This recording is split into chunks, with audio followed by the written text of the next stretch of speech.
शिव जी के मंदिर में कोई पूजन करने जाए तो प्रसन्न, कोई माला पहना दे भोले बाबा को तो प्रसन्न, और कोई चार गाली बाबा को सुना दे तो भी बाबा प्रसन्न। कोई बाबा की निंदा कर देना तो भी मेरे भोले बाबा खुश, और कोई मेरे भोले बाबा की स्तुति करे तो भी मेरे भोले बाबा खुश। भगत जाए तो भी हर हर बम बम, और चोर जाए तो भी हर हर, अरे बोलो ना, बम बम। अच्छा, कोई पूजन करने जाए उसके ऊपर तो शंकर जी कृपा करते भी हैं, पर कोई चोरी भी करने जाए ना तो उसके ऊपर भी बाबा कृपा करते हैं। एक कथा वो आपने सुनी होगी ना, एक चोर जा रहा था, आऊं तो बच्चे कहेंगे पिताजी कुछ लेकर नहीं आए, क्या करूं क्या करूं। इतने में एक शिव मंदिर उस चोर को दिखा। चोर ने सोचा आज बाबा के ही मंदिर में चलते हैं, शायद कुछ मिल जाए। चोर पहुंचा, दरवाजा खोला, और जब भीतर गया तो कुछ मिला ही नहीं। अब शंकर जी के मंदिर में क्या होगा, ऊपर देखा तो एक घंटा टंग रहा था। मन में आया एक काम करते हैं, आज एक घंटा ही उतार के लिए चलते हैं, कुछ तो मिलेगा। जैसे ही हाथ ऊपर किया तो हाथ घंटे तक पहुंचा नहीं। अब चोर सोचने लगा कि भोले बाबा कृपा करो, घंटा कैसे उतारूं। दिमाग में आया शंकर जी के ऊपर चढ़ के घंटा उतार लूं, क्योंकि शिव जी थोड़े बड़े थे और घंटे तक पहुंच सकता था। वो शिव जी पर चढ़कर हाथ जोड़कर बोला, हे बाबा, दिन में आपके यहाँ लाखों भक्त आते हैं, आपकी पूजा करते हैं, पर मुझे क्षमा करना, मैं आपके ऊपर पैर रखकर। रुक जा। चोर कहता, मार डालोगे, आज नहीं रुकने वाला। हमको पता होता कि अपने घंटे की रखवाली आप खुद कर रहे हो तो चोरी करने ही नहीं आता। आज नहीं रुकने वाला। आगे आगे चोर भागे, पीछे पीछे शंकर जी। शंकर जी ने कहा, बेटा रुक जा, मारूंगा नहीं, प्रसन्न हूं, तुझे आशीर्वाद दूंगा। अब चोर रुक गया। चोर ने कहा, बाबा क्या कह रहे, फिर से बोलो। शंकर जी ने कहा, मैं तुम पर प्रसन्न हूं, तुमको आशीर्वाद दूंगा, मांगो क्या चाहिए। चोर ने कहा, बाबा आशीर्वाद बाद में देना, पहले एक बात बताइए। मैं आया आपके यहाँ घंटा चुराने और आप हमें आशीर्वाद दे रहे हो। आपके यहाँ का कोई नियम है क्या कि कोई चोरी करने आए तो आप आशीर्वाद देते हो। शंकर जी भोले भगत की बात सुनकर जोर से हंसे और बाबा ने कहा, बेटा तुम चोरी करने आए इसलिए मैं तुम्हें आशीर्वाद नहीं दे रहा हूं, परंतु अगर मैं तुम्हें आशीर्वाद दे रहा हूं तो उसके पीछे एक बहुत बड़ा कारण है। चोर ने कहा, कौन सा कारण है। भगवान शिव कहते हैं, दिन में मेरे द्वार पर लाखों भक्त आते हैं। कोई मुझे अक्षत चढ़ाता है, कोई मुझे जल चढ़ाता है, कोई मुझे पुष्प चढ़ाता है, कोई मुझे बिल्व पत्र चढ़ाता है, कोई मुझे अक्षत चढ़ाता है, कोई मुझे दूध चढ़ाता है, पर तू पहला ऐसा भक्त आया जिसने अपने आप को ही मेरे ऊपर चढ़ा दिया। तूने तो अपने आप को ही मेरे ऊपर चढ़ा दिया, इसलिए मांग तुझे क्या चाहिए, आज मैं तेरे ऊपर मेहरबान हूं। जब इतना शब्द उस चोर ने सुना तो चोर रोने लगा। बाबा मैं कोई अपने आप को चढ़ाने नहीं आया था, मैं तो चोरी करने आया था। बोले चोरी करने आया था फिर भी मेरे ऊपर चढ़ा तो था, तू चढ़ा दिया अपने आप को, इससे ज्यादा मुझे क्या चाहिए, मांग तुझे क्या चाहिए। चोर ने उसी दिन संकल्प लिया, मैं आज से चोरी छोड़ दूंगा और मैं शिव जी की भक्ति करूंगा। शिव भक्त बन गया वो चोर और मुक्त हो गया सज्जन। ये है मेरे महादेव की महानता, ये है कृपालुता, ये और भाले भी है। भोले किसके लिए है, कहा भक्तों के लिए भोले हैं और दुष्टों के लिए भाले हैं। यदि आप कुविचार लेके जाएंगे, कुबुद्धि लेकर जाएंगे तो मेरे शंकर जी भाले भी हैं सज्जनों। इसलिए बाबा के सामने तो भोले ही बनकर जाइएगा। शंकर जी स्वयं भोले हैं और इनको भोले लोग ही अच्छे लगते हैं। दुष्ट लोग, कुविचारी लोग, पापी लोग अच्छे नहीं लगते, भोले लोग ही अच्छे लगते हैं। मेरे महादेव साधारण नहीं हैं। देखने में जितने सहज लगते हैं ना, उतने सहज है नहीं। देखने में जितने शांत लगते हैं, उतने शांत है नहीं। देखने में जितने क्रोधी लगते हैं, उतने क्रोधी भी नहीं हैं। परम कृपालु हैं, परम दयालु हैं, सब भक्तों के भंडार भरते हैं मेरे महादेव। इसीलिए तो गाते हैं, मेरे भोले बाबा को अनाड़ी मत समझो, मेरे भोले बाबा को अनाड़ी मत समझो, मेरे भोले बाबा को अनाड़ी मत समझो, मेरे भोले बाबा को अनाड़ी मत समझो, मेरे भोले बाबा को अनाड़ी मत समझो, अनाड़ी मत समझो, खिलाड़ी मत समझो, अनाड़ी मत समझो, खिलाड़ी मत समझो, अनाड़ी मत समझो, खिलाड़ी मत समझो, अनाड़ी मत समझो, खिलाड़ी मत समझो, मेरे भोले बाबा को जय हो।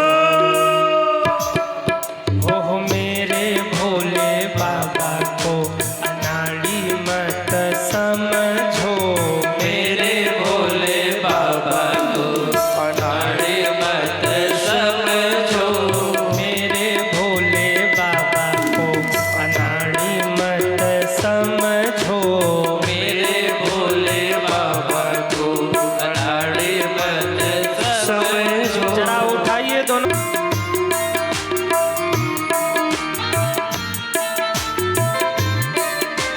हरि बोल।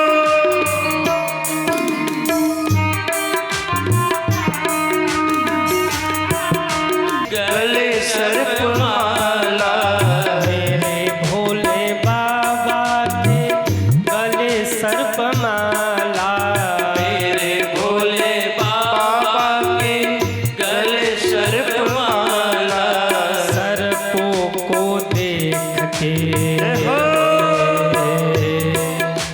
सर्पों को देख के सपेरा मत समझो, सर्पों को देख के सफेदा मत समझो, मेरे भोले बाबा को, मेरे भोले बाबा के हाथ में डमरू, मेरे भोले बाबा के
कि व्यापारी मत समझो, नंदी को देख के व्यापारी मत समझो, मेरे भोले बाबा को अनाड़ी मत समझो, मेरे भोले बाबा को अनाड़ी मत समझो, मेरे भोले बाबा को अनाड़ी मत समझो, मेरे भोले बाबा को अनाड़ी मत समझो, मेरे भोले बाबा को, हाँ मेरे भोले बाबा को, हाँ मेरे भोले बाबा को अनाड़ी मत समझो, खिलाड़ी मत समझो, अनाड़ी मत। अरे गाओ भाई, शंकर जी सुन रहे, क्या कहेंगे कि इन लोगों को गाने नहीं। कुछ लोग गा रहे हैं और कुछ पीछे वाले बैठे सोच रहे हैं कि जब आगे वाले गा ही रहे तो हम क्यों गाएं। कि छाला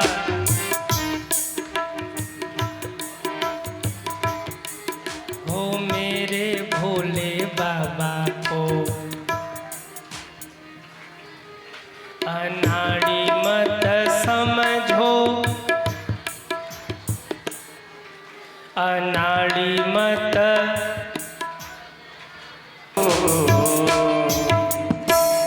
बोलिए शंकर भगवान की जय हो। शंकर जी अनाड़ी नहीं है, खिलाड़ी नहीं है, मेरे महादेव है, महादेव है। इन जैसा कृपालु, इन जैसा दयालु और कौन होगा। आइए उन्हीं महादेव की शिव महापुराण कथा में हम सब प्रवेश करें और शिव महापुराण की कथा को सुनकर अपने जीवन को धन्य धन्य करें। आप लोगों ने पहले कभी शिव महापुराण सुना है कि नहीं सुना है? कितने लोगों ने सुना है वो हाथ उठाएं। वाह। अच्छा, आपके गांव में कभी शिव महापुराण हुई है? अरे हाँ या ना, जोर से बोलो। नहीं? चलो, क्या नाम बताया था आपने गांव का? हैं? कुबरन, कुमरत। कुमरत की धरती के लिए इतिहास है कि पहली बार शिव महापुराण की कथा यहाँ हो रही है। राम कथा हुई होगी, भागवत कथा भी हुई होगी, नहीं हुई? पहली बार। वाह। तो लोगों के मन में ऐसा भाव आया कि हमारे भी गांव में ऐसी कथा हो। एक बार उन सब भक्तों के लिए आप लोग जोरदार ताली बजाइए जिनके मन में ऐसा भाव आया। शिव महापुराण में 7 कांड हैं। जैसे रामचरितमानस में 7 कांड है ना, वैसे ही इस शिव महापुराण में भी 7 कांड हैं। शिव महापुराण में कांड को संहिता कहा गया। 7 संहिताओं में ये शिव महापुराण है सज्जनों। कौन कौन सी संहिता है, ध्यान से सुनिए। पहली है विद्येश्वर संहिता, दूसरी है शैव्य संहिता, तीसरी शतरुद्र संहिता, चौथी कोटि रुद्र संहिता, 5वीं उमा संहिता, 6ठी कैलाश संहिता और 7वीं है वायव्य संहिता। ये 7 कांड हैं जिनमें शिव महापुराण का वर्णन किया गया। शिव महापुराण के 7 खंड हैं सज्जनों। शिव महापुराण के आरंभ में महात्मा की कथा आई है। आवाज स्पष्ट करिए मॉनिटर का थोड़ा सा। और महात्मा में सज्जनों ब्राह्मण की कथा आई। 2 ब्राह्मणों की कथा महात्मा में आई है। महात्मा क्यों सुनते हैं? क्योंकि किसी के बारे में अगर जानना है ना, किसी को अगर मानना है तो पहले उनके गुणों को सुनना पड़ेगा, उनके गुणों को समझना पड़ेगा। गोस्वामी जी ने मानस में कहा है जाने बिनु न होहि परतीति। जाने बिनु न होई परतीति। जाने बिनु न होहि परतीति। जाने बिनु न होई परतीति। बिनु परतीति होहि नहि प्रीति। बिनु परती। और महात्मा में भी दो ब्राह्मणों की कथा आई है सज्जनों, दो ब्राह्मणों की कथा। हाँ ठीक है, आ रहा है। दो ब्राह्मणों की कथा आई है। अच्छा, ब्राह्मण की ही कथा क्यों आई और किसी की कथा क्यों नहीं आई? क्योंकि ब्राह्मण समाज के दर्पण होते हैं, और अगर ब्राह्मण सुधर गया तो समाज सुधर जाएगा, और अगर ब्राह्मण ही बिगड़ गया तो समाज भी बिगड़ जाएगा। आज के ब्राह्मण ही बिगड़ रहे हैं, बड़े दुख के साथ मुझे कहना पड़ रहा है। कहने को पंडित जी हैं और शाम को मुर्गा और दारू चल रहा है, तो ऐसा ब्राह्मण पूजने योग्य नहीं है। आज का ब्राह्मण, मैं सबकी बात नहीं कर रहा हूं, बहुत से लोगों ने अपने को बचा के रखा है, पर 40% ब्राह्मण ऐसे हो गए, 50% शाम को उनका बोतल खुल रहा है और मांस का सेवन हो रहा है।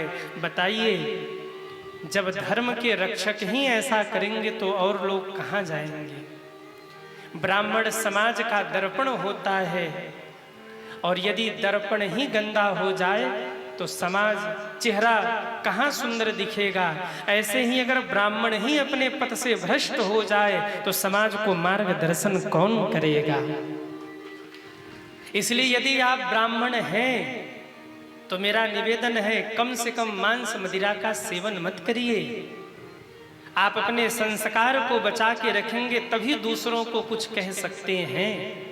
और यदि आप ही धर्म भ्रष्ट हो गए तो आप समाज को कैसे उपदेश करेंगे, समाज को कैसे मार्गदर्शन करेंगे?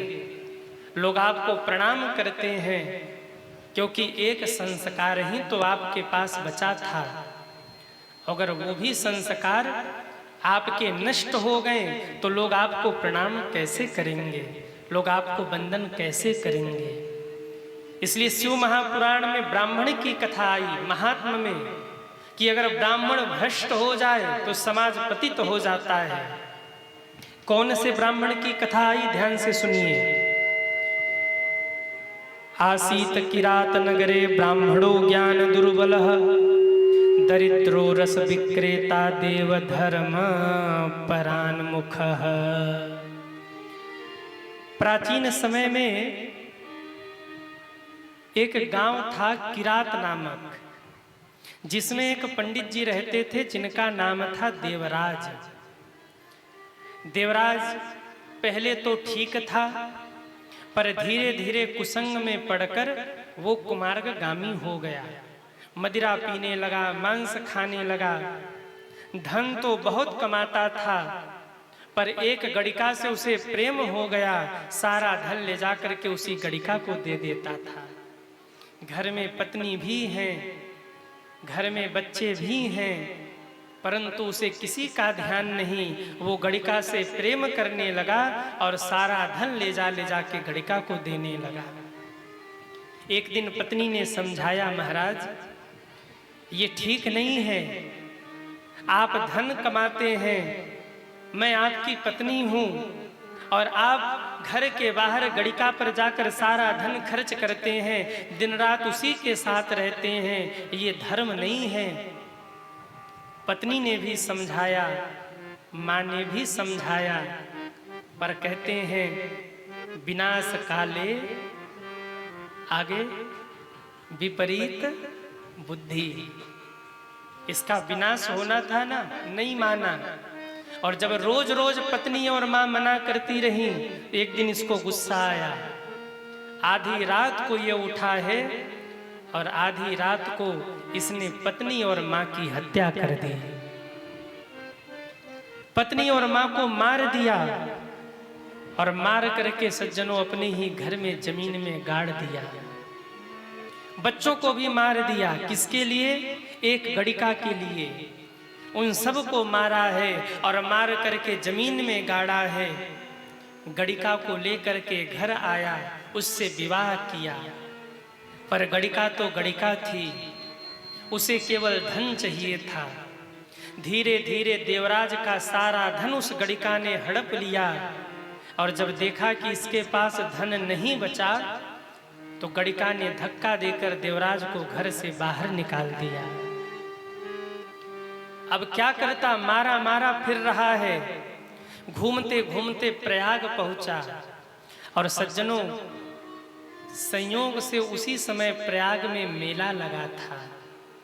कुंभ का मेला चल रहा था। दूर दूर से संत लोग, गृहस्थी लोग सब आए थे। प्रयागराज में कल्पवास कर रहे थे। ये वहीं गया और अब क्या करता? वहां जाकर दिन में सब्जी का ठेला लगाता, फल का ठेला लगाता और रात में जितने भी यात्री वहां रुके रहते उनके यहाँ चोरी करता। अब देखो, एक तो पाप इसने किया कि माता और पत्नी की हत्या कर दी और अब दूसरा पाप ये जाके प्रयाग में कर रहा है। जो श्रद्धालु आए हैं उनके जेब काट रहा है। याद रखना, दुनिया में पाप करेंगे तो तीर्थ में जाकर उस पाप को धो लेंगे, पर तीर्थ में अगर पाप किया तो उस पाप को कहां धोएंगे। दुनिया में अगर पाप किया तो मंदिर में जाकर रो लेंगे, पर मंदिर में अगर पाप किया कहां जाके रोएंगे। तीर्थ में जाकर, प्रयाग में जाकर जो भक्त हैं उनका जेब काट रहा है। कथा में भी बड़ी विडंबना होती है। भगत कथा सुनने आते हैं, चप्पल पंडाल के बाहर निकाला, 3 घंटे कथा सुना और कथा सुन के जब पंडाल के बाहर निकले तो चप्पल गायब। क्योंकि कथा में हर कोई कथा ही सुनने नहीं आता।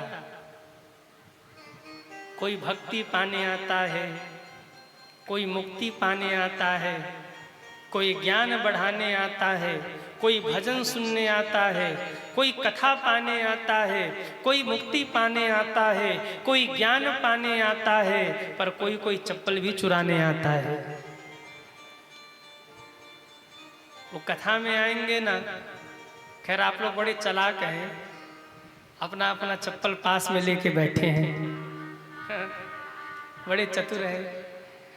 पर कई बार होता है ना, जब पंडाल के बाहर चप्पल निकाला जाए, आप जैसे इधर मस्त हुए, ओम जय जगदीश हरे, स्वामी जय जगदीश हरे, चप्पल हरण हो गए, पादुका हरण हो गए।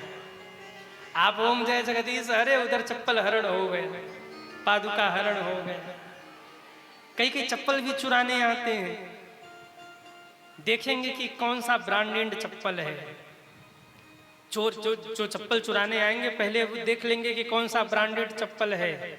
और कई लोग तो ऐसे चतुर होते हैं, 7 दिन की कथा हो ना तो घर भर का चप्पल बदल लेते हैं।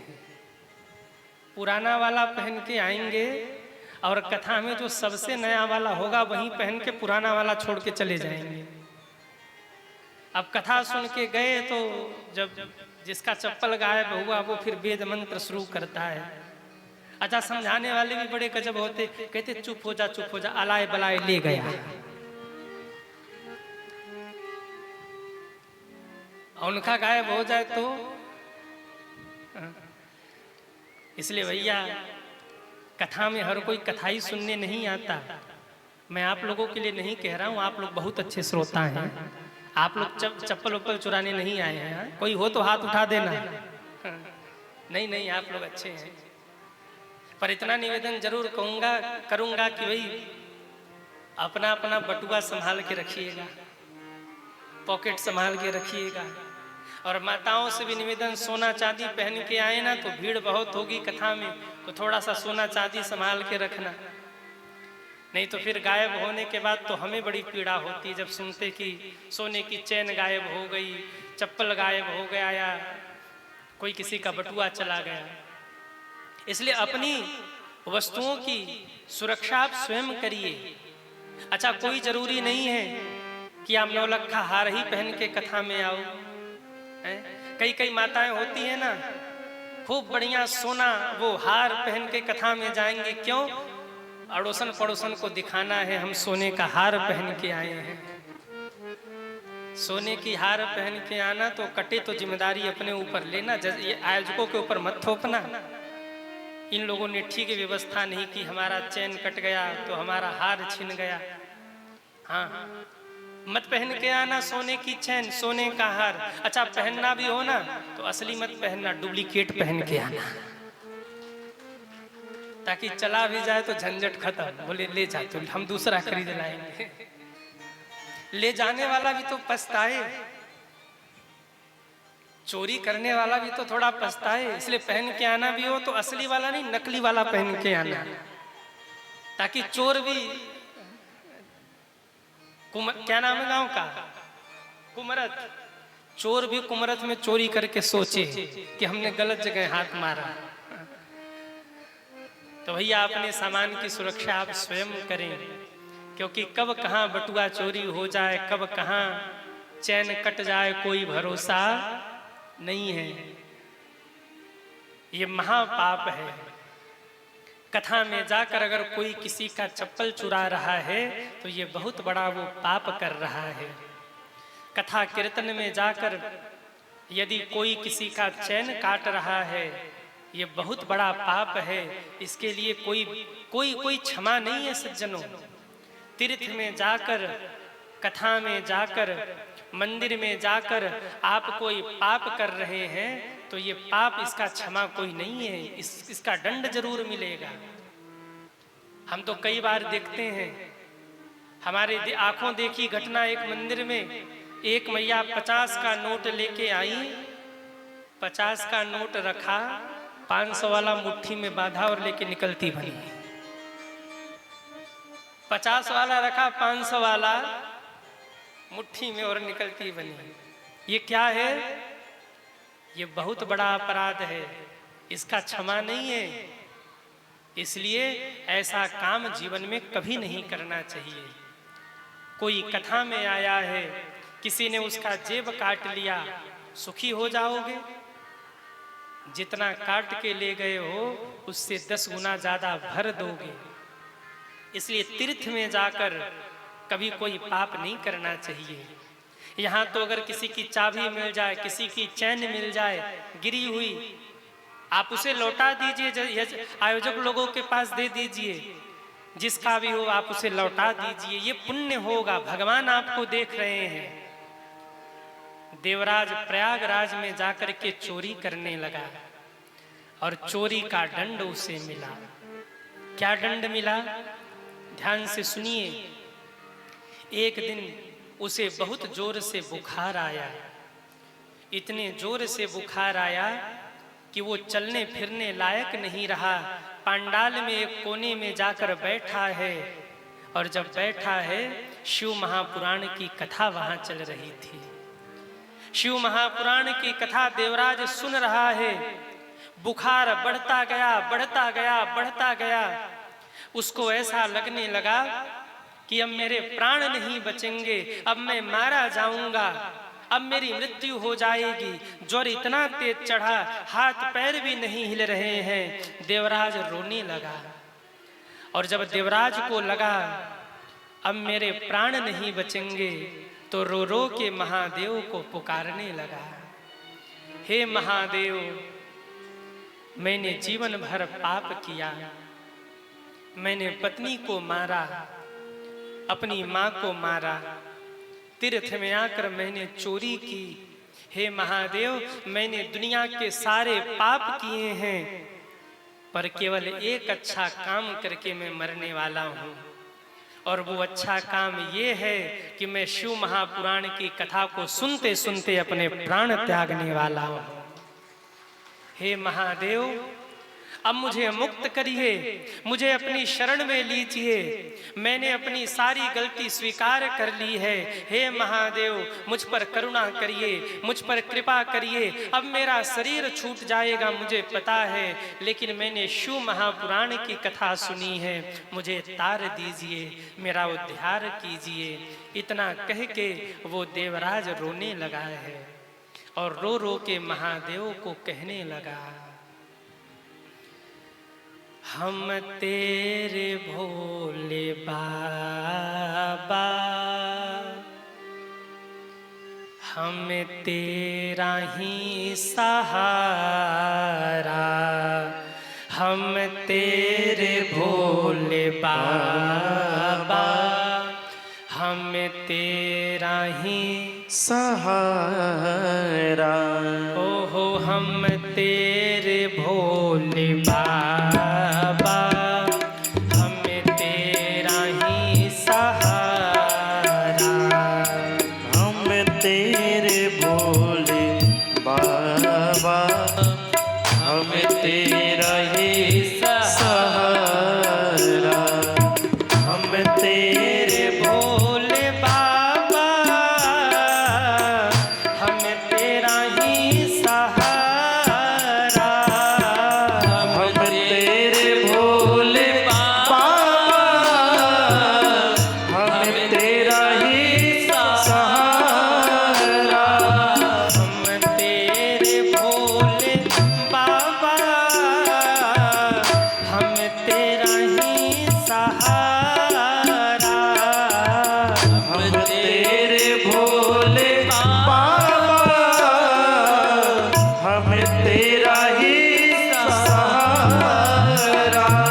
चरणों में जगह दे दो, चरणों में जगह दे दो, चरणों में जगह दे दो, चरणों में जगह दे दो। एहसान हो तुम्हारा, चरणों में जगह दे दो, एहसान हो तुम्हारा। हम तेरे भोले बाबा, हम तेरा ही सहारा, हम तेरे भोले बाबा, हम तेरा ही सहारा। जरा उठाइए दोनों हाथों को और तालियां बजाते हुए महादेव को मनाइए। हरि बोल। हे महादेव, जय हो।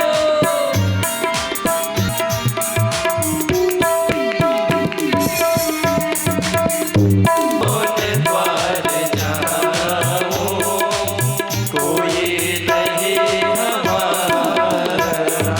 हम तेरे भोले बाबा, हम तेरा ही सहारा, हम तेरे भोले बाबा, हम तेरा ही सहारा। जय हो।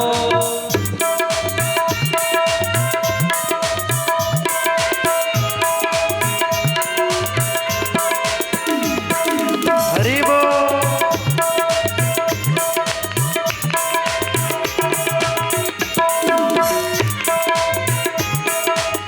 खा खा के ठोकर दुनिया की, तेरी शरण में आए। खा के ठोकर दुनिया की, तेरी शरण में आए। जब हम ये गीत लिख रहे थे तो इस कड़ी में हमने अपने हृदय के भाव को लिखा। हाँ हाँ, खा खा के ठोकर दुनिया की, तेरी शरण में आए। खा के ठोकर दुनिया की, तेरी शरण में आए। कृपा कितनी शशिकांत पर,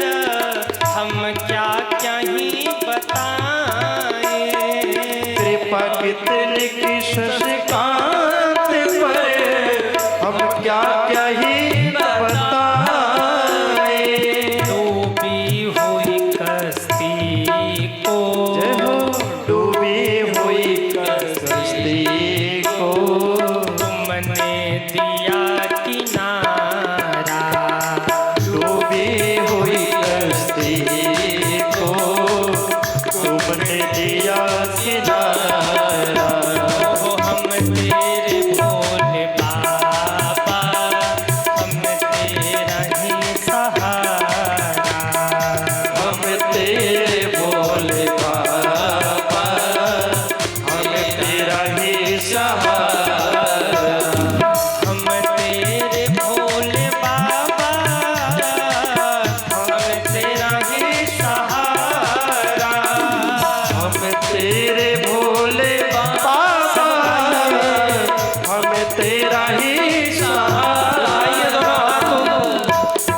चरणों में जगह दे दो, चरणों में जगह दे दो, चरणों में जगह दे दो। चरणों में जगह दे दो। एहसान हो तुम्हारा, चरणों में जगह दे दो, एहसान हो तुम्हारा।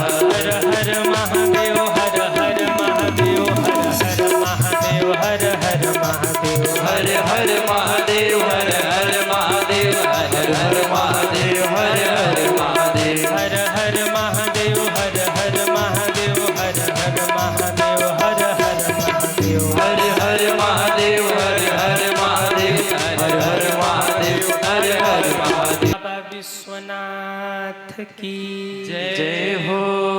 नमः पार्वती पतये। हारी हुई कश्ती को तूने दिया किनारा। हम तेरे भोले, हम तेरा ही सहारा। हम तेरे भोले, हम तेरा ही। कितने लोग चाहते हैं शंकर जी कृपा कर दें, वो हाथ उठाएं। आज जब यहाँ से जाना ना, तो जाते जाते बाबा को मंदिर में कह के जाना, हे महादेव हम तेरे भोले बाबा, हम तेरा ही सहारा। हम तेरे भोले, हम तेरा ही। चरणों में जगह दे दो, चरणों में जगह दे दो। एहसान हो चरणों में जगह दे दो। एहसान हो तुम्हारा, चरणों में जगह। एहसान हो। बोलिए शंकर भगवान की जय हो। देवराज रो रहा है, हे महादेव मैं मरने वाला हूँ। जीवन भर मैंने पाप किया बाबा, पर आखिरी सब समय में हमने शिव महापुराण की कथा सुनी है। आखिरी समय में मैंने आपका नाम लिया है, अगर हो सके तो मुझे अपनी शरण में लेना। इतना कहते कहते देवराज के आंख से आंसुओं की धारा बहने लगी। ब्राह्मण देवता मंच पे बैठकर कथा गा रहे थे। कथा सुनते सुनते मुख में भगवान का प्रसाद है, आंखों से आंसुओं की धारा निकल रही है और रोते रोते महादेव महादेव कहते हुए देवराज ने प्राण त्याग दिए। जैसे ही प्राण त्यागे, यमराज के दूत उसे लेने आए, लेकर गए यमराज के दूत। पर क्या हुआ, जैसे ही यमराज के दूत यमपुरी में प्रवेश करने वाले थे, उसी समय डमरू निनाद होने लगा और हर हर महादेव, हर हर महादेव, महादेव महादेव कहते हुए शिव के गण प्रकट हो गए और शिव के गणों ने डांट लगाया, अरे वो यमराज के दूतों, इस शिव भक्त को लेकर तुम कहां जा रहे हो? यमराज के दूतों ने कहा, ये शिव भक्त नहीं है, ये चोर है, पत्नी और माता का हत्यारा है, हम इसे नरक में ले जाएंगे। शिव के गण कहते हैं, भले ही ये हत्यारा हो, भले ही ये पापी हो, पर आखिरी समय में इसने शिव पुराण सुनी है और मेरे महादेव का नाम लिया है इसने। ये शिव का भक्त है, ये शिवलोक जाएगा। छीन कर ले गए शिवगण उसे शिवलोक और देवराज मुक्त हो गया। धन्यम शिव महापुराणस्य कथा परम पावनी, यस्या श्रवण मात्रेण पापियान मुक्ति भात। धन्य है ये शिव पुराण, जिसने देवराज जैसे पापी को भी मुक्त कर दिया। अब बताओ, देवराज मुक्त हो गया तो देवराज से बड़े पापी तो हम लोग नहीं हैं क्या? अरे बोलो ना, देवराज से बड़े पापी तो नहीं है ना? देवराज मुक्त हुआ तो हम सब भी मुक्त होंगे। बस शर्त एक ही है, जैसे देवराज ने भाव से कथा सुनी है, ऐसे आप लोग भी भाव से कथा सुनिए, आप लोग भी जरूर मुक्त होंगे। एक कथा तो देवराज की आई और शिव महापुराण में दूसरी कथा आई बिंदुक और चंचुला की। ये भी कथा बड़ी दिव्य है, ध्यान से सुनिए। लोग शिव महापुराण में इधर उधर की खूब बातें करते हैं, पर मुख्य जो कथा है वो नहीं सुनाते। पर हमारा प्रयास ये है कि हम आपको शिव महापुराण की मुख्य कथा श्रवण कराएं, क्योंकि पहले आप कथा समझिए। इधर उधर की बातें बहुत करने से लाभ नहीं होने वाला। पहले हमारे शास्त्रों में लिखा क्या है, जब हम ये समझ लेंगे तो हमारे बहुत सारे प्रश्नों का उत्तर तो हमें ऐसे ही मिल जाएगा। बस ध्यान से सुनिए, मैं आपको ग्रंथ के साथ न्याय करके मूल शिव महापुराण सुनाऊंगा। ये नहीं कि 2 घंटे इधर बसाया 2 घंटे उधर, कथा पूरी हो गई। शिव महापुराण की जय हो। प्रसादी बट रहे, प्रसादी लेके जाइए, काम खत्म।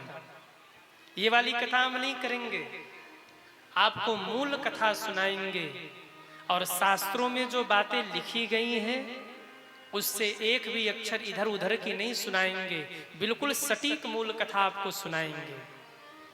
बस आप जैसे ध्यान से सुन रहे ऐसे सुनते रहिए। दूसरी कथा आई बिंदुक और चंचुला की। समुद्र निकटे देशे ग्रामो वास्कल संज्ञकः, वसंति यत्र पापिष्ठा धर्म वेद धर्मेक्षिता जना। समुद्र के किनारे एक नगर था, बास्कल नाम का ग्राम था, गांव था, जहां एक बिंदुक नाम के ब्राह्मण रहते थे, जिनकी पत्नी का नाम था चंचुला।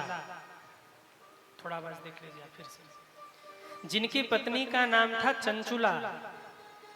चंचुला बड़ी धर्मात्मा थी, बड़ी पुण्यात्मा थी, भगवत भक्ता थी, परंतु उसका जो पति था ना वो पापी था। जो बिंदुक था वो कुमार्गामी था, पापी था। उस पूरे गांव में ही सबके सब पापी रहते थे, एक भी धर्मात्मा उस गांव में नहीं था। बसंत यत्र पापिष्ठा। कई कई गांव होते हैं ना जहां सबके सब पापी ही रहते हैं। हम लोग कई कई गांव में कथा करने जाते हैं, लोग कहते हैं गुरु जी क्या बताएं, इस गांव में तो सबके सब पापी ही रहते हैं। हाँ? और कई कई गांव में कथा करने जाओ तो कहते गुरुजी हमारे गांव के लोग बड़े धर्मात्मा हैं। वैसे आपके गांव के लोग कैसे हैं? अपने बारे में तो कुछ बताओ। अच्छे हैं कि बुरे हैं? अरे बोलो ना, पीछे वालों अच्छे हैं कि बुरे हैं? अच्छे हैं। वाह, बड़े चालाक हैं आप लोग, अपने गांव की बुराई नहीं करते। कई कई तो इतने भोले भगत होते ना, जैसे होते तुरंत बता देते महाराज इस गांव के लोग तो ऐसे ही हैं, आप नहीं जानते, हम तो इसी गांव में रहते, हम सबसे वाकिफ हैं। पर सच में आप लोग बहुत अच्छे हैं। और अगर अच्छे नहीं होते तो मेरे भोले बाबा और बाके बिहारी दोनों एक साथ आपके गांव में थोड़ी पधारते। अच्छे हैं तभी तो दोनों लोग साथ में आ गए, महादेव भी आ गए और ठाकुर जी भी आ गए। दोपहर में महादेव कृपा करेंगे और शाम को ठाकुर जी कृपा करेंगे। वैसे भी तपती दोपहरी में थोड़ी ठंडक चाहिए, और बाबा के सिर पे गंगा की धारा है तो ठंडक वहां से मिलेगी। और शाम के समय मौसम शीतल रहता है तो ठाकुर जी की बंसी बजेगी और सब लोग उस बंसी का खूब आनंद लेंगे, कथा का खूब आनंद लेंगे। तो महादेव भी आ गए और मेरे गोविंद भी आ गए, दोनों आ गए। पूरा गांव पापी था, केवल एक चंचुला वो पति परायणा थी, भगवत भक्ता थी, पति की सेवा करती थी। इसका पति भी अच्छा था लेकिन कुसंग में पड़कर सज्जनों उसका पति बिंदुक जो था वो कुमार्गामी हो गया। इसलिए मैं एक बड़ी प्यारी बात आपसे कहूं, नीति शास्त्र की माने तो अपने जीवन में आप 11 लोगों से दूरी बना करके रखिएगा। कौन कौन है वो 11 लोग जिनसे आपको दूरी बना के रखना है? नोट कर लीजिए। सबसे पहला नंबर कुसंगियों का आता है। जीवन में अगर सुखी रहना चाहते हैं ना तो कुसंगियों से दूरी बना करके रखिएगा, क्योंकि अगर आपने कुसंगियों का संग कर लिया तो धीरे धीरे जमीन भी बिकेगी, प्रतिष्ठा भी धूल में मिलेगी और आपका परिवार भी समाप्त होगा। जो लोग कुसंगियों का संग करते हैं ना उनको मिटने में ज्यादा समय नहीं लगता। इसलिए मेरा निवेदन है, नीति शास्त्र का कहना है जीवन में कुसंगियों से दूरी बना करके रखिएगा। सत्संग मत करिएगा चलेगा, पर कुसंगियों का संग मत करिएगा। अगर कुसंगियों का संग कर लिया ना बर्बाद कर देंगे वो आपको। तो कुसंगियों से दूर रहना। नंबर 2, स्वार्थी लोगों से दूर रहना। ऐसे लोग स्वार्थ के लिए आपके मुख पर मीठा मीठा बोलते हैं और जब इनका स्वार्थ निकल जाए ना तो आपको पहचानने से भी इनकार कर देते हैं। अच्छा, कितने लोग हैं जिनको स्वार्थियों ने धोखा दिया है? वो हाथ उठाएं। हाँ देखो, कई लोग हैं। हम आपके मन की ही बात कह रहे हैं। जो स्वार्थी है ना वो बहुत मीठा मीठा बोलेंगे और आपको ठग करके कब निकल जाएंगे पता भी नहीं चलेगा। इसलिए ऐसे स्वार्थियों से दूर रहिएगा जो आपको मीठा मीठा बोलकर फंसाते हैं और आपका लाभ लेते हैं, आपकी हानि करते हैं। नंबर 3, अधिक प्रशंसा करने वालों से सावधान रहिएगा। जो आपकी बहुत प्रशंसा करे ना उससे थोड़ा सा सावधान रहिए, क्योंकि वो प्रशंसक नहीं है। एक शब्द में कह ले तो चाटुकार है, चमचा है आपका। कटोरी में चम्मच तभी तक बचता है, तभी तक शांत रहता है जब तक हलवा हो। और गाजर का हलवा कटोरी से खत्म कि खन्न खन्न बजना शुरू कर देगा। कौन? चम्मच। ऐसे चमचे जो है ना जो आपकी झूठी प्रशंसा करते हैं, बिना मतलब की प्रशंसा। अरे आप ही भगवान हैं, अरे आप जैसा तो कोई नहीं, अरे आप ही देवता हैं हमारे। और मन में होगा कितना ऐठ ले इससे प्रशंसा करके। ऐसे लोगों से सावधान रहिए। कई लोगों को बिना चुनाव लड़ा ही लोग विधायक बना देते हैं। एक जगह हम कथा करने गए तो लोग कहने लगे विधायक जी आ रहे, विधायक जी आ रहे। तो हमने सोचा हो सकता है यहाँ के विधायक जी हो, जैसे कल आए थे तो ये तो हकीकत में विधायक जी थे। लेकिन अब वहाँ क्या मैटर था, हम 5 मिनट तक सोचते रहे, बड़ी चर्चा है विधायक जी की, जो आवे करे विधायक कहाँ के, विधायक को बुलाओ। तो हमको लगा कि आयोजक परिवार में हो सकता कोई विधायक हो। 5 मिनट बाद विधायक जी फटा कुर्ता पहन के आए। तो पहले तो हमने उनकी शक्ल देखी और फिर धीरे से पूछा, आप ही विधायक हैं? कहाँ? हमने कहा नाम के कि काम के? बोले गुरुजी काम के नहीं, नाम के।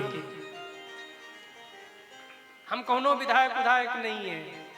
बचपन से ही हमारे घर वाले, गांव वाले हमको विधायक विधायक कह रहे थे और विधायक विधायक कहते कहते फटीचर बना दिया। आज इस स्थिति में हम खड़े हैं। तो ऐसे चाटुकार लोगों से सावधान रहिएगा। ऐसे चाटुकार लोग आपकी कमी नहीं बताते हैं, झूठी प्रशंसा करके आपको अंधेरे में रखते हैं। कब तक? जब तक उन्हें धन मिल रहा है, जब तक उनको लाभ मिल रहा है। नंबर 4, नशा करने वाले लोगों से दूर रहिएगा। यदि आपने नशेड़ी व्यक्ति का संग कर लिया तो 2 घूंट अपने भी पिएगा, 2 घूंट आपको पिलाएगा। अच्छा, बुरा न मानना, कथा में भी कई बार मैं देखता हूँ आदमी वहीं बैठता है जहां उसके मतलब का व्यक्ति बैठा हो। जैसे निंदा करने वाला निंदा करने वाले के पास बैठेगा, चुगली करने वाला चुगली करने के पास बैठेगा, तंबाकू खाने वाले तंबाकू खाने वाले के पास में बैठेंगे, बीच में हमें भी मिल जाएगा। और जो भगत होंगे वो भगत के पास में बैठेंगे। चलो इसी बहाने हम भक्ति में डूब कर कथा सुनेंगे। जो जैसा होता है उसी के पास बैठता है। अब आप लोग अगल बगल देख के झगड़ा मत कर लेना। हाँ। परंतु ये सच है। मैं तो कई बार देखता हूँ कथा में भी भाई लोग बैठते हैं ना, तो अपने जिगरी यार के पास बैठेंगे। क्यों? बीच में तंबाकू खुद भी खाएगा और हमको भी ले ले, तू भी खा ले, खा ले, खा ले। जय राम जी की। व्यास जी ने गाया, अरे मंगल भवन मंगल हारी, मंगल भवन मंगल हारी। खैनी नीचे दबा के बैठे, महाराज सोचे ताली बज रही है और वहां खैनी साफ हो रहा है। मंगल भवन मंगल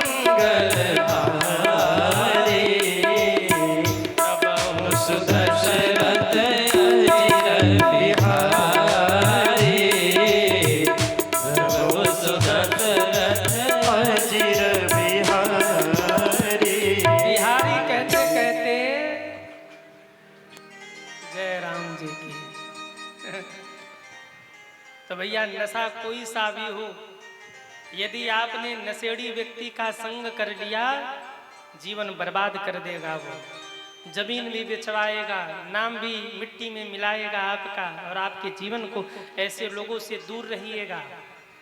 विशेष करके युवा बच्चों से निवेदन, युवा बच्चे ऐसे लोगों से विशेष दूरी बना के रखें, ये आपके भविष्य को बर्बाद कर देंगे।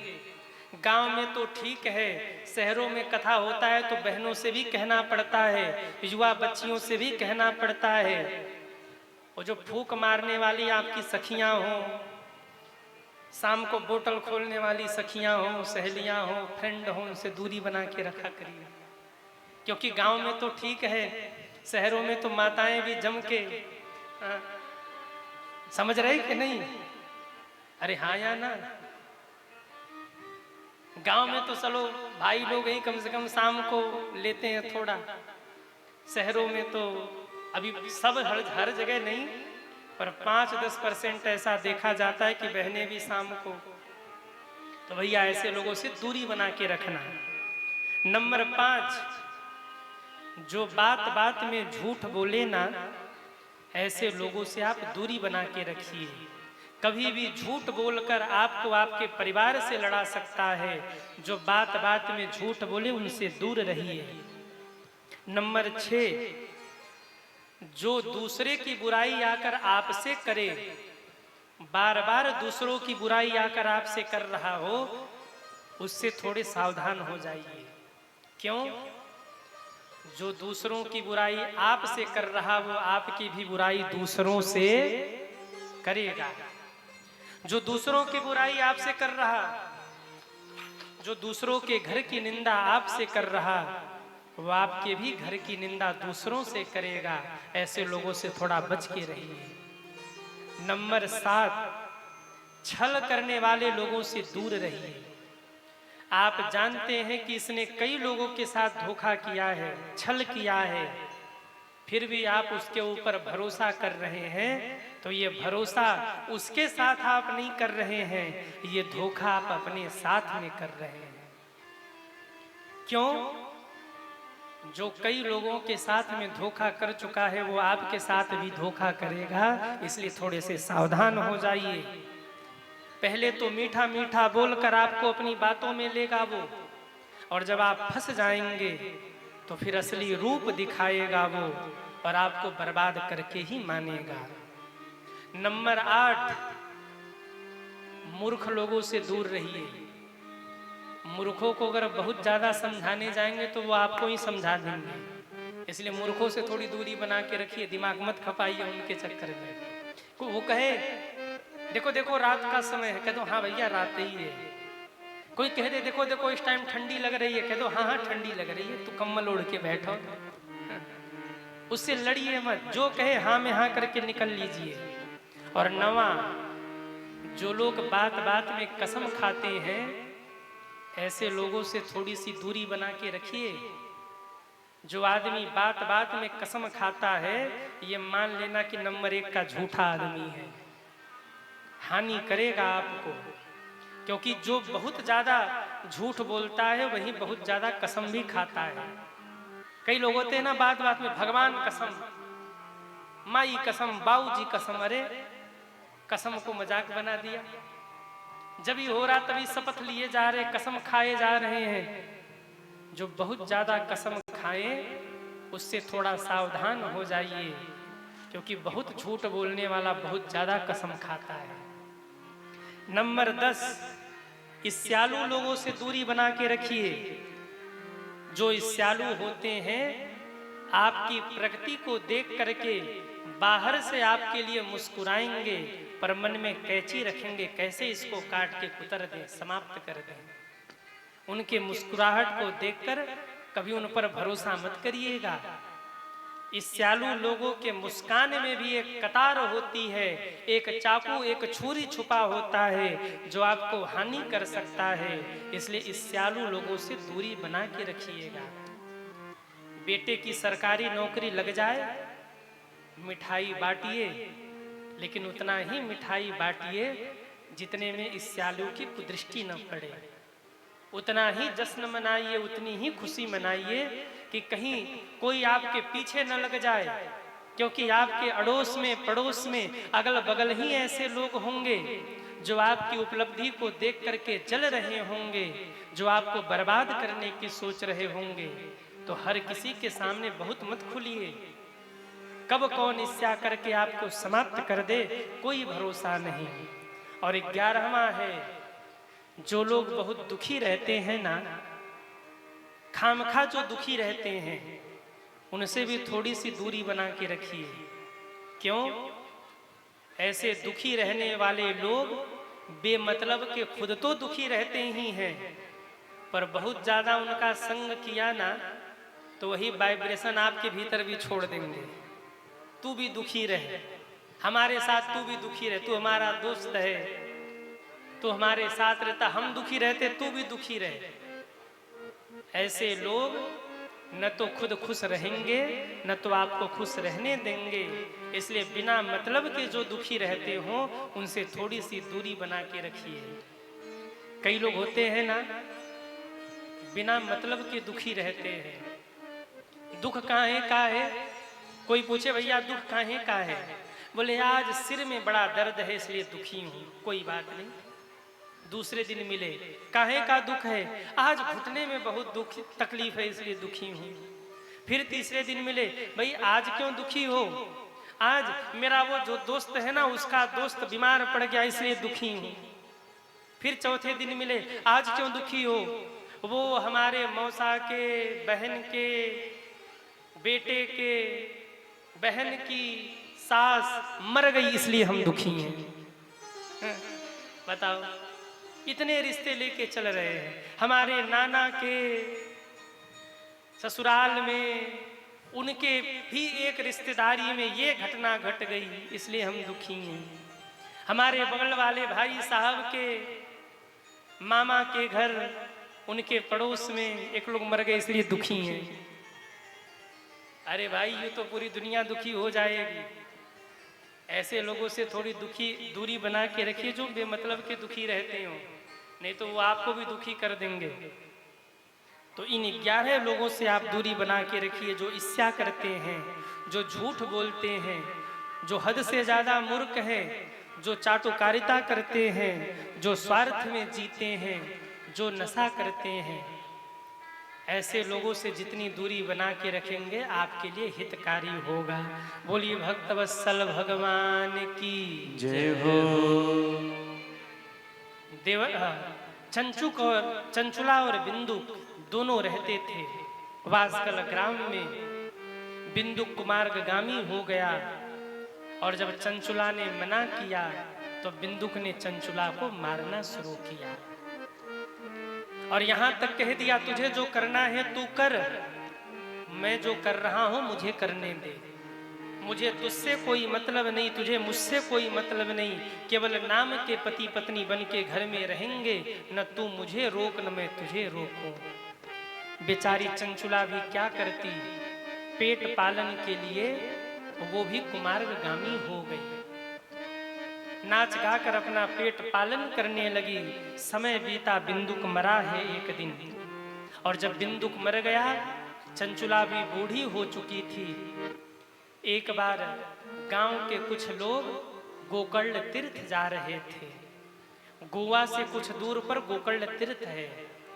चंचुला ने कहा, मैंने जीवन में कोई तीर्थ नहीं किया, मैंने जीवन में कोई अच्छे कर्म नहीं किए, कम से कम मैं तीर्थ ही कर लूं। गोकर्ण तीर्थ गई है चंचुला। वहां एक शिव जी का मंदिर है। स्नान किया, मंदिर में पूजन किया है और मंदिर के बगल में कथा चल रही थी। जैसे हम बैठ के कथा बोल रहे, आप लोग कथा सुन रहे हैं, ऐसे ही वहां महात्मा बैठकर कथा बोल रहे थे। सब लोग बैठकर कथा सुन रहे थे। चंचुला भी जाकर के पीछे बैठी है। महात्मा जी कथा गा रहे हैं और कथा में क्या प्रसंग चल रहा है, महात्मा जी सुना रहे हैं कि पाप करने वाला नरक जाता है। पाप करने वाला नरक में नाना प्रकार की यातना सहता है। नरक का वर्णन चल रहा है और महात्मा जी भजन भी सुना रहे हैं। मेरे दाता के दरबार में सबका जीवन खाता, मेरे दाता के दरबार में सबका जीवन खाता, मेरे मालिक के दरबार में सबका जीवन खाता, मेरे मालिक के दरबार में सबका जीवन खाता। हाँ, जिसने जैसा कर्म किया है, जिसने जैसा कर्म किया है, जिसने जैसा कर्म किया है, जिसने जैसा कर्म किया है, वो वैसा फल पाता। मेरे मालिक के दरबार में सबका जीवन खाता, मेरे मालिक के दरबार में सबका जीवन खाता।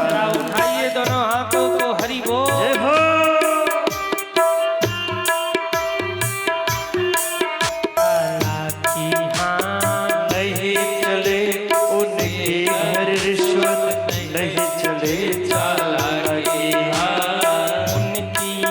नीले नैन की रीत बड़ी है बाकी, हाँ उनकी दरबार में सबका जीवन दाता, जिसने जैसा कर्म किया है, जिसने जैसा कर्म किया,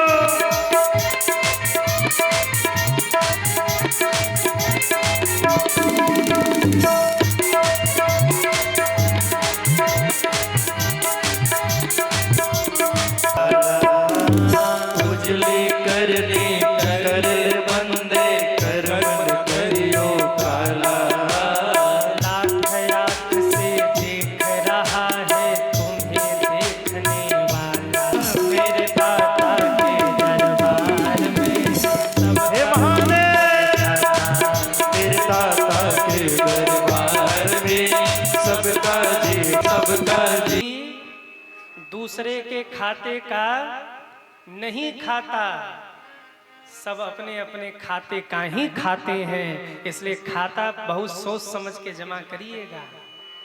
खाते में जो जमा करिएगा ना, वो बहुत सोच समझ के जमा करिएगा, क्योंकि कोई दूसरे के खाते का नहीं खाता, सब अपने अपने खाते का खाते हैं। कोई बहुत पाप करे ना, उसको जाके कह देना मेरे दाता के दरबार में सबका जीवन खाता, मेरे दाता के सबका। अच्छा एक काम करो, अपने अपने पड़ोसियों को सुनाओ, जो आपके पड़ोस में बैठा है ना, सुनाइए। उजली करनी कर ले बंदे करमन करियो काला, उजली करनी करमन करियो, क्यों लाख आँख से देख रहा है घर में सबका जीवन खाता, सबका जीवन खाता, सबका जीवन खाता, सबका जीवन खाता। महात्मा जी बैठकर कथा गा रहे हैं, चंचुला बड़े भाव से सुन रही है। जब सुना कि पाप करने वाले को दंड जरूर मिलता है, तो चंचुला रोने लगी। मैंने तो जीवन में बड़े पाप किए, मैं क्या करूं। कथा पूरी हुई, सब चले गए। महात्मा जी ठाकुर जी को समेट रहे थे, उसी समय चंचुला महात्मा के चरणों में गिरकर रोने लगी। महात्मा ने कहा, बेटी क्यों रोती है, क्या हो गया। चंचुला रोने लगी और कहने लगी, बाबा आपने कहा पाप करने वाला नरक में जाता है।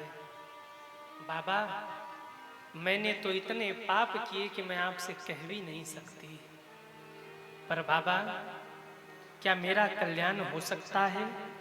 जीवन में इतने बड़े बड़े पाप मैंने किए और आज अपने किए पर पछता रही हूँ, मेरा उद्धार करिए। मैं तड़प रही हूँ, जल रही हूँ अपने पाप की अग्नि में, मुझे बचा लीजिए। मैंने जीवन के सारे पाप किए, कोई भी पाप मुझसे बचा नहीं। बाबा क्या मेरा उद्धार होगा, क्या मेरा भी कल्याण होगा, क्या मैं नरक में जाने से बच पाऊंगी। मेरी रक्षा करिए गुरुदेव, मैं आपकी शरण में हूँ। चरणों से लिपट करके रोने लगी है।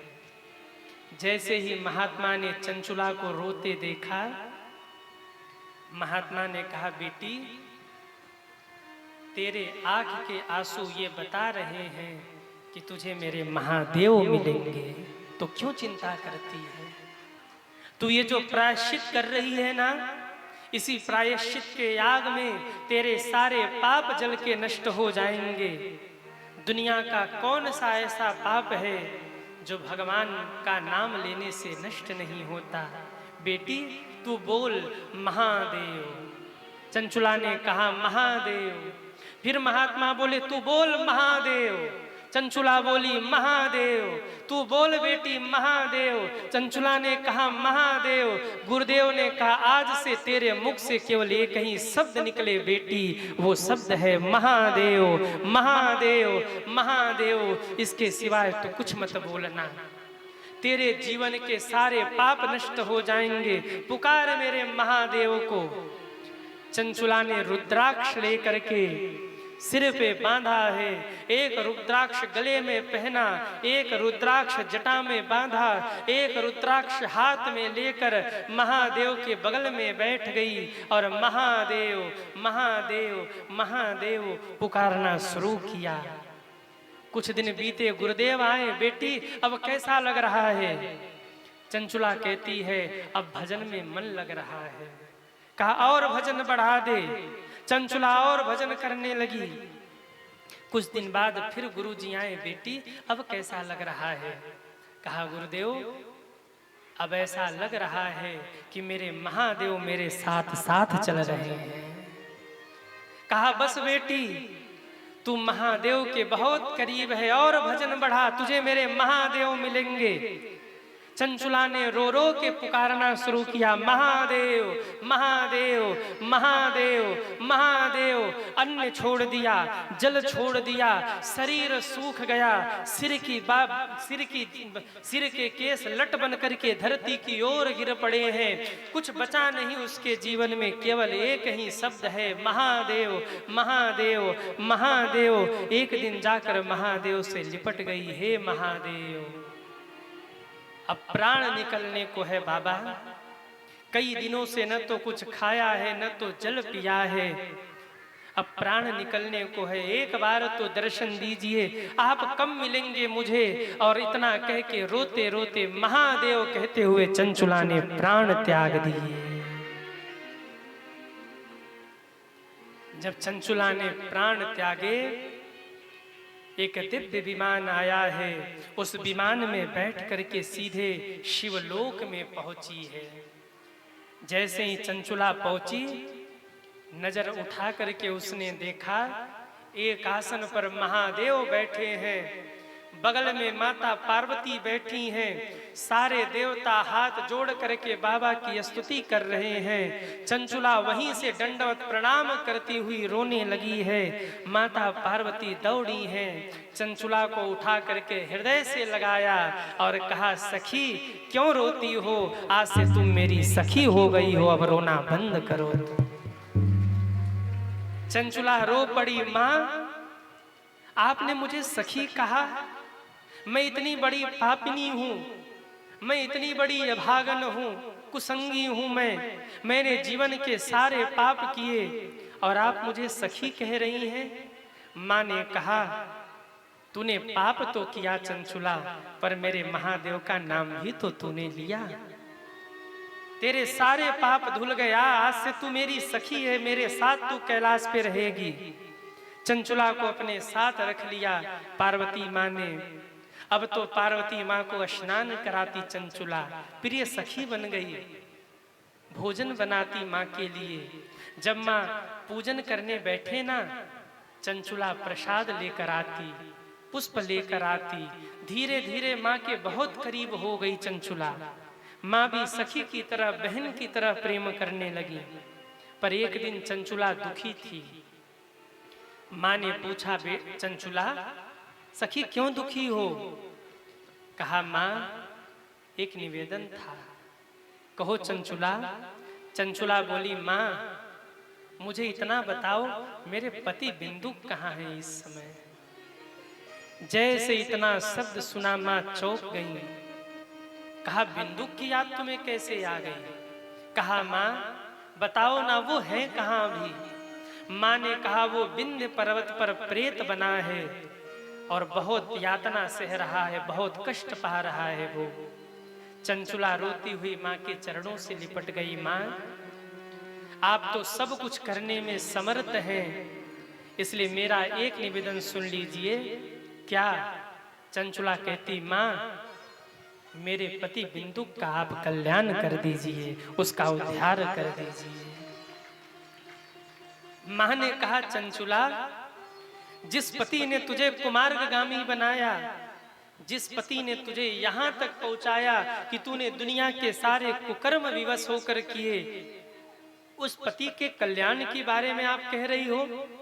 चंचुला कहती है, माँ भले ही उसने कुछ भी किया हो, पर वो है तो हमारे पति ही।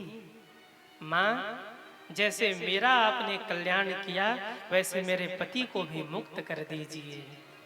माँ तो भावुक हो गई। वाह क्या अद्भुत भाव है चंचुला का। और मेरे भाइयों ध्यान देकर सुनना, एक पति अपने पत्नी को कितना भी कुछ बोल ले, पर एक जो सच्ची सच्ची सही में जो धर्म पत्नी होती है ना, वो लाख कष्ट सहने के बाद भी, लाख गाली और डांट सुनने के बाद भी अपने पति का कल्याण ही चाहती है।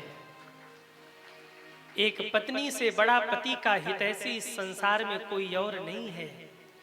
पति लाख गाली दे ले, लाख उसे बोल ले, पर फिर भी पत्नी सब कुछ भुला करके केवल पति के अच्छे के लिए सोचती है। मेरे पति का कहीं मान न जाए, मेरे पति का कहीं सिर न झुके, मेरे पति की इज्जत समाज में बनी रहे, इसके लिए एक धर्म पत्नी जो करते बने, जो बन पड़े करती है। वो डांट सह लेगी, मार सह लेगी, लेकिन फिर भी बोलेगी। क्यों? वो अपने पति का कल्याण चाहती है। वो चाहती है कि मेरे पति की इज्जत समाज में बनी रहे। एक पति का सबसे बड़ा हितैषी अगर कोई है तो वो पत्नी है। इसलिए माताओं भाइयों से निवेदन, अपनी अपनी पत्नी का सम्मान किया करिए, अपनी अपनी धर्म पत्नी का आदर करिए, क्योंकि उनसे बड़ा आपका हितैषी कोई नहीं है। चंचुला को आप देखिए, इतना कुछ होने के बाद भी कह रही मेरे पति का कल्याण कर दीजिए। अब आजकल की बात मैं नहीं कर रहा हूं, आजकल तो तमाम ऐसी घटनाएं घट गई जिसे देखकर हृदय बड़ा कांप जाता है कि भैया ये सब हो क्या रहा है।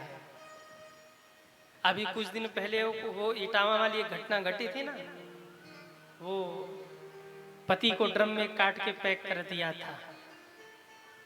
घटी थी कि नहीं, आप लोगों को पता है कि नहीं? अभी एक घटना और 10 दिन पहले घटी है।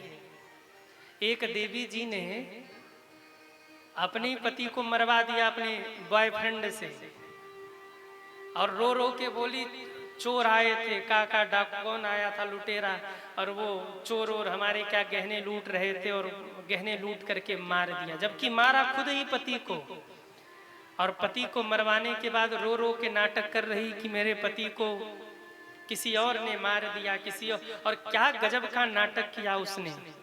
घर वाले ने तो फिर भी भरोसा कर लिया कि नहीं नहीं जरूर किसी और ने मारा है, पर भैया जब पुलिस ने रिमांड में लिया तब ये पता लगा कि भाई मामला कुछ और ही है।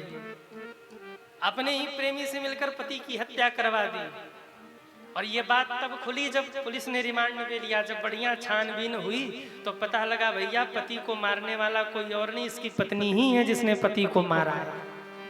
और बाहर एक्टिंग क्या रो रो के एक्टिंग कर रही है कि वो गहने मांग रहे, गहने हमने दिया, फिर पति को ऐसे मारा, ये हुआ वो हुआ, मनगढ़ंत कहानी बना ली।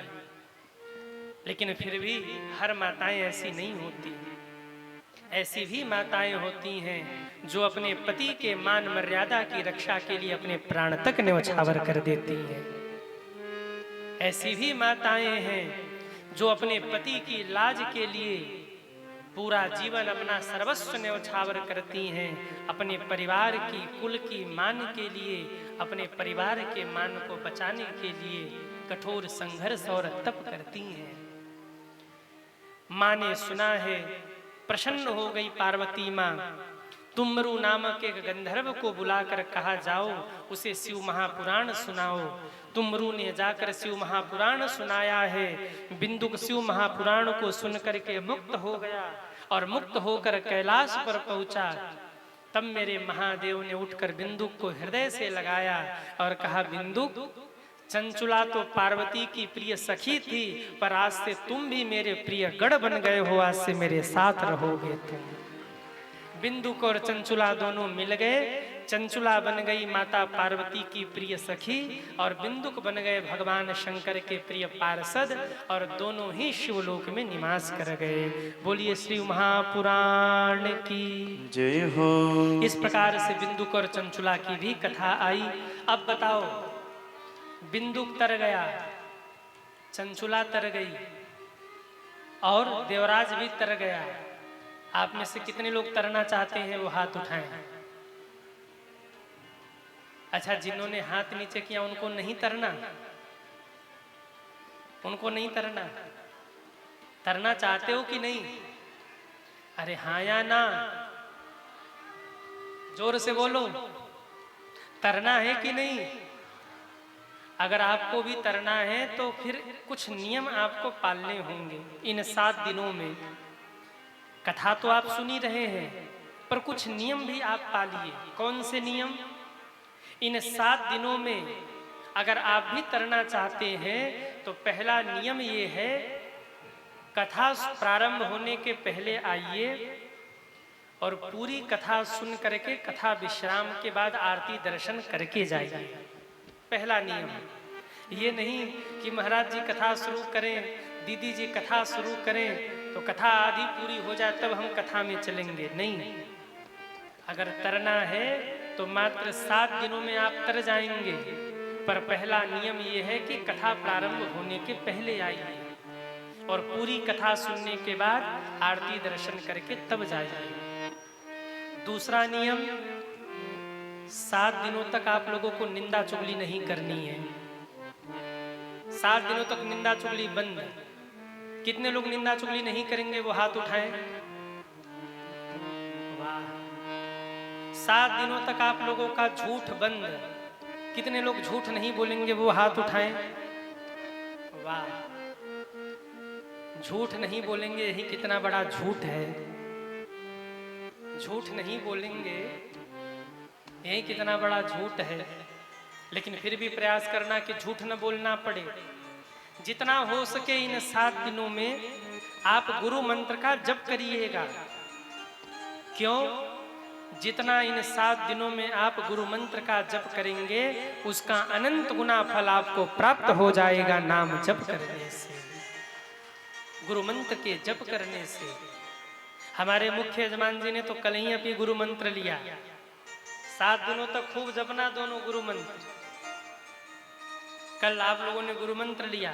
7 दिनों तक खूब जप करना। कथा सुन रहे हैं, गुरु मंत्र का जप करेंगे। जो आपने मंत्र दीक्षा प्राप्त की है उसका जब आप अपने गुरु जी से, चूंकि ये हमारे शिष्य थे इसलिए हमने इनको बता दिया, अब आपके गुरु जी ने जो आपको गुरु मंत्र दिया हो उन गुरु जी के द्वारा दिए गए गुरु मंत्र का जप करिएगा। शब्द मत कहिएगा, किसी के प्रति भी गलत भावना मन में मत लाइएगा। जितना हो सके इन 7 दिनों में दान करिएगा। बेटी के विवाह में जाइए ना, खाली हाथ मत जाइए, कुछ न कुछ लेकर जाना चाहिए। मंदिर में जाइए, खाली हाथ मत जाइए, कुछ न कुछ लेकर जाना चाहिए। तीर्थ में कथा बहुत ले जाइए। अगर थोड़ा दिया तो थोड़ा ले जाइए। 1 ही रुपए का सामर्थ्य है ना, वहीं लेकर जाइए। पूरी कथा सुनिए और कथा सुनने के बाद व्यासपीठ के नीचे से ही भगवान को समर्पित करके प्रणाम कर लीजिए। और अगर वो भी भगवान ने नहीं दिया तो एक पुष्प, एक पत्र लेकर जाइए, तुलसी पत्र, बिल्व पत्र लेकर जाइए। पूरी कथा सुनिए। कथा सुनने के बाद मेरे प्रभु को नीचे से ही समर्पित कर दीजिए। मेरे प्रभु आपका वो भी स्वीकार कर लेंगे सज्जनों। पर खाली हाथ मत जाइए, कुछ न कुछ लेकर जाइए और वहां कथा में व्यासपीठ के नीचे से ही समर्पित करके प्रणाम करिए। जितना हो सके भगवत नाम का जप करिए। यहाँ पूरी कथा न समझ में आए तो घर जाकर YouTube पर इस कथा को लगाकर फिर से सुनिए और पूरी कथा को सुनकर कथा को क्रम से समझिए। निश्चित ही आपका कल्याण होगा। बोलिए शिव महापुराण की। का पूजन कैसे करना चाहिए, शिव जी कैसे शिवलिंग के रूप में प्रकट हुए, शिव जी पर क्या कैसे चढ़ाएं, ये सब कथा हम लोग कल श्रवण करेंगे प्रातः 10 बजे। तब तक के लिए अपनी वाणी को विश्राम। शाम को पूज्य दीदी जी के द्वारा 7 बजे से आप लोग फिर भागवत कथा सुनेंगे। तब तक के लिए दोनों हाथ जोड़िए और हमारे साथ बोलिए। कथा विसर्जन आज की सुनहु बीर मान राम लखन सीता सहित सबका करहु कल्याण। बोलिए हनुमंत लाल की जय हो। आज इन्हीं शब्दों के साथ अपनी वाणी को विश्राम। मुख्य यजमान जी आरती के लिए